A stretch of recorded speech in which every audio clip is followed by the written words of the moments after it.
세상에서 가장 깊고 가장 오래된 장엄한 호수, 시베리아의 진주 바이칼 호수. 우리나라의 3분의 1 크기로 둘레만 2200km에 이르는 이곳에서는 그 크기만큼이나 원인을 알 수 없는 미스터리한 현상이 나타나고 있다. 야, 우리나라의 3분의 1이면 호수 크기가.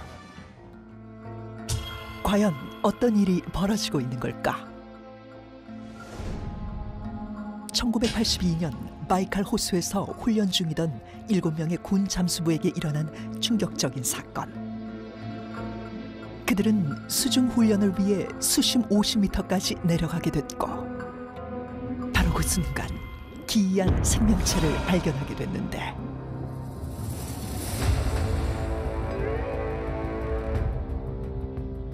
그들이 마주한 것은 바로 크기만 약 3m에 달할 정도로 거대하며 온몸에서 은빛을 뿜어낸 괴 생명체였다. 에? 거기다 그들 주변에 어떠한 호흡장치나 잠수장비도 없었다는 것. 7명의 군 잠수부는 즉시 괴 생명체를 생포하려 했으나 그 순간 알 수 없는 힘에 의해 수면 밖으로 밀려나갔는데, 군 잠수부들은 혼수 상태에 빠졌고 즉시 응급처치를 받았지만 이 중 3명은 숨지고 나머지 4명은 몸이 마비되고 말았다. 그 후 이 사건은 외계인들의 소행이 아니냐는 의혹을 받기 시작했는데, 이뿐만 아니라 정체불명의 비행물체가 목격되면서 바이칼 호수에 대한 미스터리는 점점 더 커져만 갔다. 그런데 불가사의한 일들은 여기서 끝이 아니었다. 2009년 4월 미 항공우주국 나사에서 공개한 2장의 위성사진. 그것은 바로 자연이 만든 신비한 얼음의 형상, 아이스 서클이었다.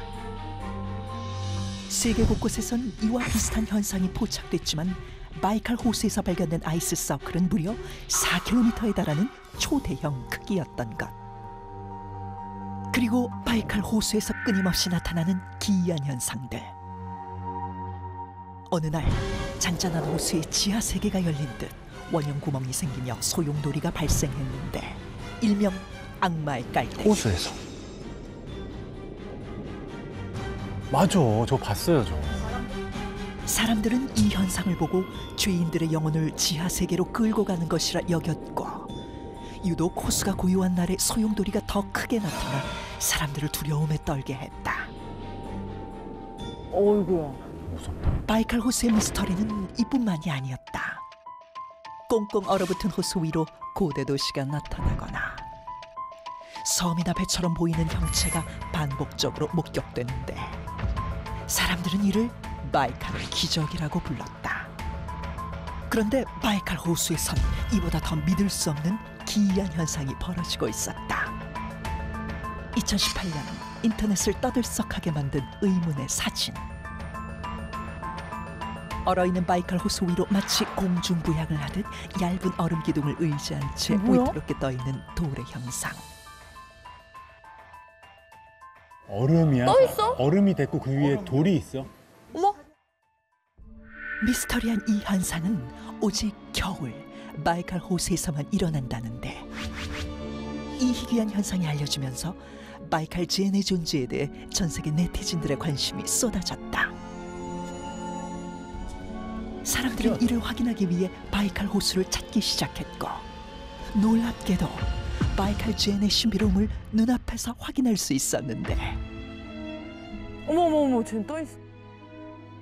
바이칼 제는 호수 곳곳에서 포착되어 더욱 많은 사람들에게 알려지게 되었고, 수년간 과학자들은 이 현상에 대해 연구했지만 명확한 답을 내리지 못했다.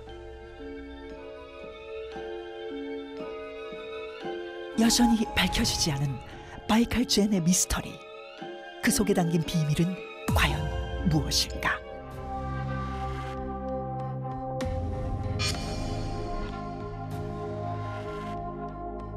그 겨울이 되면 그 호수 위에서 얇은 얼음 기둥에 의지한 채 그 균형을 잡고 떠 있는 모습이 바이칼 젠 현상인데, 우리가 바이칼 젠이라고 그러잖아요. 이 젠이라는 게 흔히 말하는 참선하다, 명상하다 이런 뜻이거든요. 마치 이 얇은 얼음 기둥 위에서 돌이 참선하는 모양을 가지고 있다 그래서 바이칼젠. 이름도 기가 막히게 잘 지었죠. 그러니까 돌이 어디서 왔냐? 돌이 뭐 이렇게 물 위에 떠 있었다가 온 것도 아니고 뭐 하늘에서 떨어졌는지 누가 거기다 갖다 놨는지 이 돌은 어디서 나왔는지가 가장 좀 궁금했는데 어떻게 좀 생각해요? 저도 사실 그게 제일 궁금해요. 어떻게 호수에 갑자기 저렇게 돌이 뚝 떨어져서 있을 수 있을까? 뭐 우주에서 떨어진 건가? 뭐 이런 생각도 해봤거든요. 그러니까 의외로 우주에서 운석 같은 것들이 지상에 꽤 떨어집니다. 그런 것은 아닐까라는 생각이 들 정도로 네. 저도 돌이 어디서 왔느냐가 제일 궁금해요. 그러게요. 근데 사실 운석은 저렇게 밝은 색은 안 나오거든요. 아, 그래요? 우주에서 많은 압력과 열과 이런 것들로 인해서 까맣게 타버리기 때문에 주로 어두운 색이 많거든요. 그래서 그 설명을 하기가 너무 힘드니까 이제 운석 얘기도 하신 것 같아요. 돌이 어디서 왔는지. 운석인 것 같지는 않고요. 말씀하신 것처럼 보통 운석이 갖고 있는 표준적인 형태랑 너무 다르거든요. 그러니까 일상적인 우리가 볼 수 있는 돌처럼 보이잖아요. 네. 일단 얼음 얼기 전에 그 물 바닥에 있던 돌이 위로 떠올랐을 가능성은 전혀 없고요. 당연히 돌멩이는 그 밀도가 크니까요.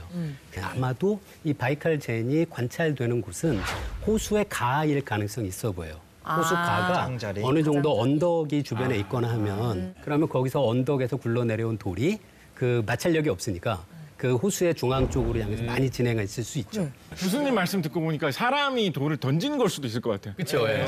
왜냐면 우리 유명해지면서. 우리 한강에 물 얼 때 보세요. 물이 얼어 있으면 돌 한번 던져보고 싶은 게 인간 본능이라니까. 없어요. 아니, 사람이 저 얘기 물가 바꿔요. 같으면 이게 더 맞는 것 같아요. 이게 더 맞는 것 같아요. 사람이 던졌다. 네, 사람이 던졌다. 호기심에. 물가에 있는 거라면 충분히 가능할 것 같아요. 근데 앞서 보니까 얼어 있는 곳 위에 막 차도 횡단을 하고 있고. 그게 바이칼 그 호가 겨울에 꼼꼼한데요. 네. 겨울에는 그 위를 사람들이 정말 다닌대요. 그래서 아마 다니는 사람들이 떨어뜨린 것이 아닐까? 그런 얘기도 있는 것 같아요. 그것보다 그게 맞는 것 같아요. 던져보는 거. 던졌다. 자, 그렇다면 바이칼젠 왜 저런 위태로운 모양으로 호수 위에 생기게 된 걸까요?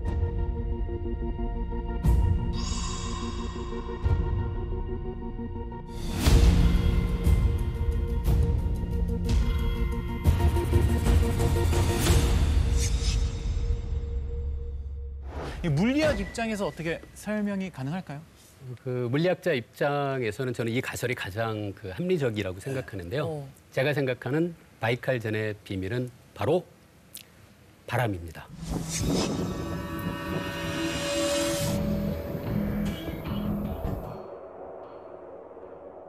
바람. 야, 바람이 저렇게 옮겨놨다고요? 그 바이칼젠이 생기는 때가 겨울인데요.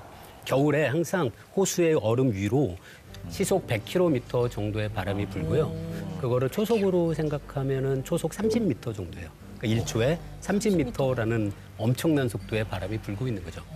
이렇게 바람이 불면은 이 호수 바로 위에 얼음 위를 부는 바람이 이 돌을 만나잖아요.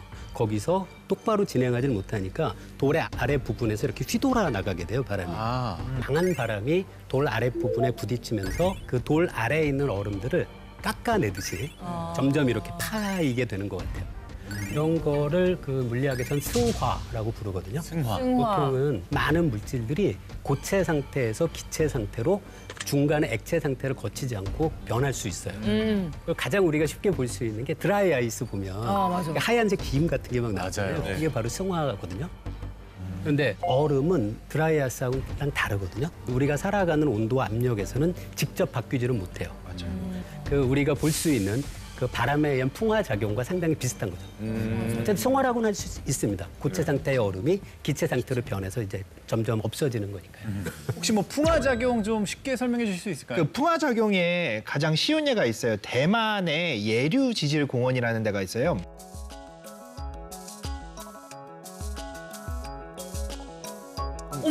가면은 여왕머리 바위라고 그래가지고 이제 머리가 여왕이 이렇게 딱 한 옆모습 같다. 그렇죠. 여왕의 옆모습처럼 되는데 바위가 사암으로 돼 있는데 목 부분이 1960년대에서 지금 현재까지 보면은 점점 가늘어지고 그러네요. 있는 걸 볼 수가 있어요. 언젠가는 부러질 수도 있는 그런 상태가 될 수도 있을 것 같아요. 저희 몸에 있는 이 지방을 에너지로 하는 거는 이거 승화는 아닌가요? 그건 승화는 아니고요. 그냥 운동을 많이 하시거나 식사를 덜 하시면 돼요. 연소작용이에요. 지방 연소작용. 전에 계산해 본 적이 있었거든요. 햄버거 하나를 먹잖아요. 이 햄버거 하나의 에너지를 운동을 해서 없애려면 얼마나 칼로리 운동을 해야 소모가 될까 맞아요. 계산해 봤었는데 양손에 50kg짜리 그런 그 덤벨 같은 걸 들고 몇천 번은 움직여야 돼요. 그래야지만 햄버거 하나가 소비되거든요. 건강을 잃겠네요. 이거 몇천 번 운동하지 마시고 그냥 먹어라. 드시지 마세요.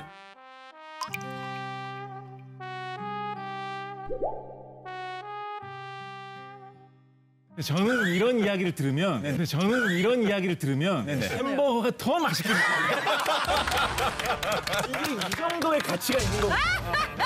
이게 이렇게나 없애기 어려운 거구나 이런 생각이 들어가지고 귀한 이 더 맛있게 느껴져요. 한 입이 귀하지 한 입이. 이 논리를 맛으로 승화시켰네. 나 앞으로 맛있는 거 먹을 때 이런 멘탈을 가지고 이런 마음가짐을 가지고 먹어야겠어요. 맞아요. 이왕 먹는 거. 그 정도의 가치가 있어요. 흥미로워졌네요 네. 이야기가. 자, 지금까지 우리 과학자분들께서 이렇게 친절하게 설명해 주셨는데 저 같은 사람은 이렇게 말씀만으로 들었을 때는 조금 헷갈릴 수가 있거든요. 그래서 저희 다빈치 실험실에서 바람에 대한 이 가설을 가지고 러시아의 바이칼 호수를 재현해서 바이칼 젠 현상을 실험해 봤다고 합니다. 오 된다고?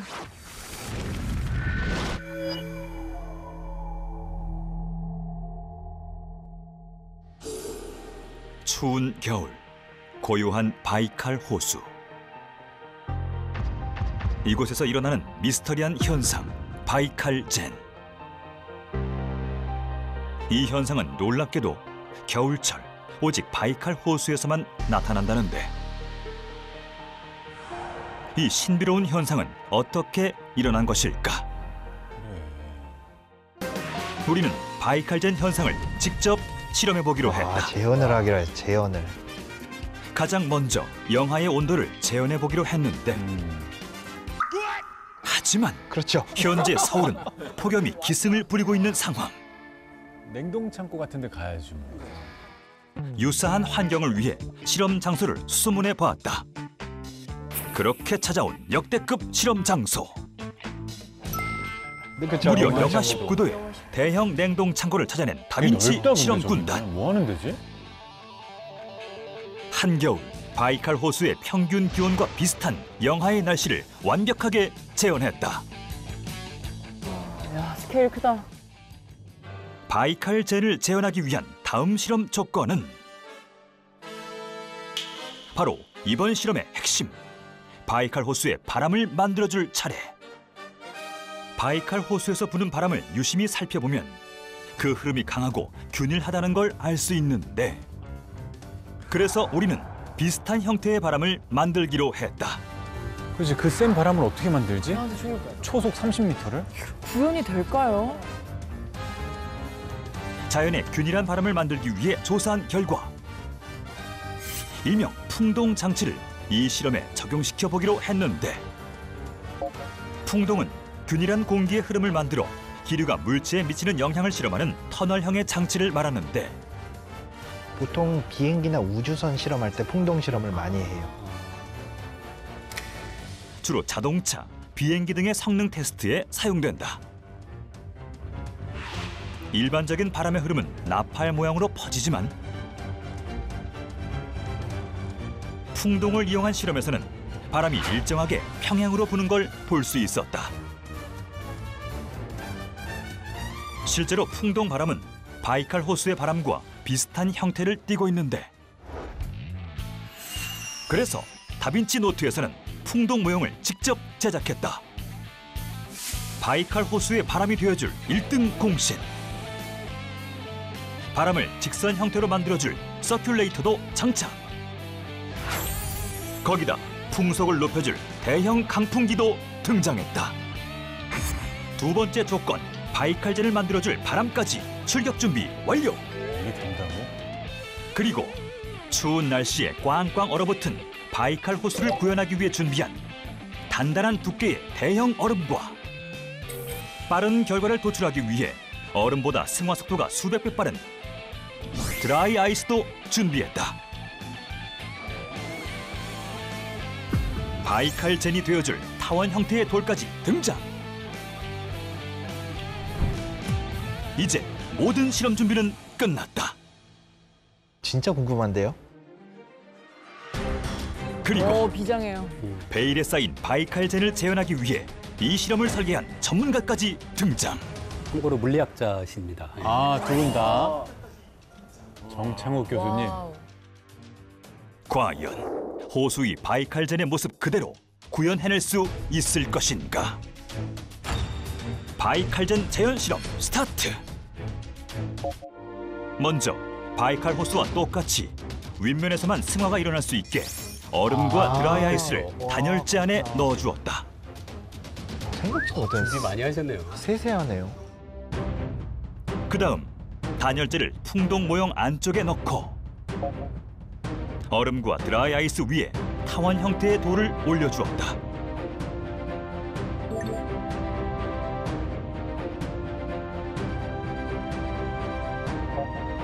그리고 평양 상태의 균일한 바람을 만들어주기 위해 서큘레이터와 강풍기를 작동시켜 주었다. 거기다 서큘레이터를 더 추가해 풍속을 높여줬는데 선풍기를 한쪽에서만 하면 그러면 이렇게 균일하게 안 되거든요. 한쪽에서 넣고 한쪽에서 계속. 빼줘야 되겠다.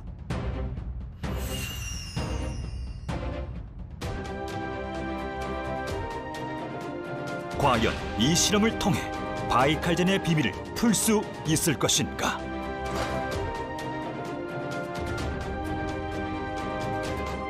바람이 불수록 돌 주변으로 점차 변화가 일어나기 시작하고 특히 돌 아랫부분이 패이면서 빠른 승화가 일어난 걸 볼 수 있었는데 이대로라면 바이칼젠과 동일한 현상을 만들어낼 수 있지 않을까? 우리는 장장 6시간 동안 이 실험을 관찰해보기로 했다. 계속되는 실험. 영하 19도의 추운 환경에 제작진의 몸도 꽁꽁 얼어가고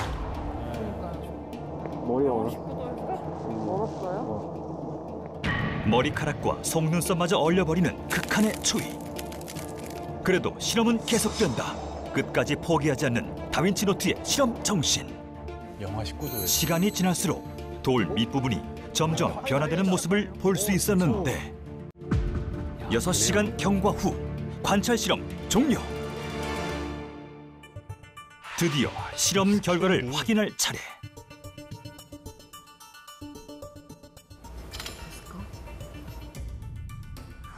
과연 어떤 변화가 생겼을까?